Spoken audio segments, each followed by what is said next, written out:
Abay, kung naghahanap nga kayo mga kamindorenya ng magandang maliliguan at mapupuntahan, dito na kayo pumunta sa Aruyan Falls. Tanga ito sa pinupuntahan talaga tuwing summer o kaya tuwing tag-init dito sa Mindoro. Napakalamig nga naman kasi mga mare ng tubig dito. Yun nga lang, before ka magpunta ay talagang mapapaaroy ka sa daan. Bukod kasi sa maputik ay medyo may kalayuan din ito. Pero sulit naman ang biyahe sa ganda ng tanawin at makikita mo sa lugar na ito. Kaya tara na, ano pang hinihintay mo? Eh di, punta ka na dito.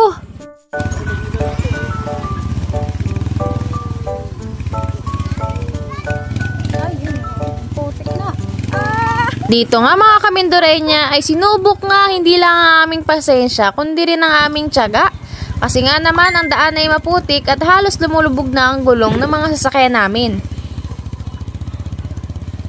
Pero wag nga kayong mag-alala dahil natsyempohan lang namin talaga na hindi available ang sasakyan na sinasakyan papunta doon sa Aruyan Falls.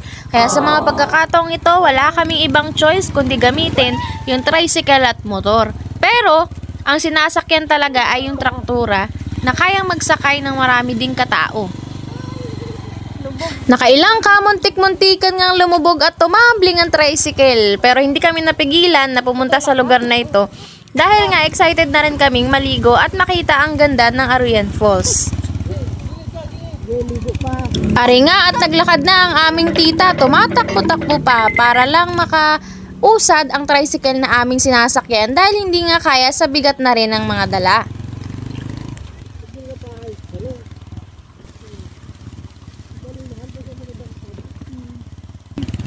Ay, lalim nun. Puro putik nga ang daan dito mga kamindorenya dahil nga umulan nung gabi bago kami pumunta. Pero hindi pa rin kami napigilan kahit na ilang beses kaming naghinto-hinto dahil halos lubog na ang gulong nung sinasakyan naming tricycle. May mga part nga dito mga kamindorenya na hindi na talaga kayang daanan ng tricycle. Kaya ayan no, naglakad na ang aming mga titas para lang makatawid sa ilang mga malalalim or medyo malalalim na daan.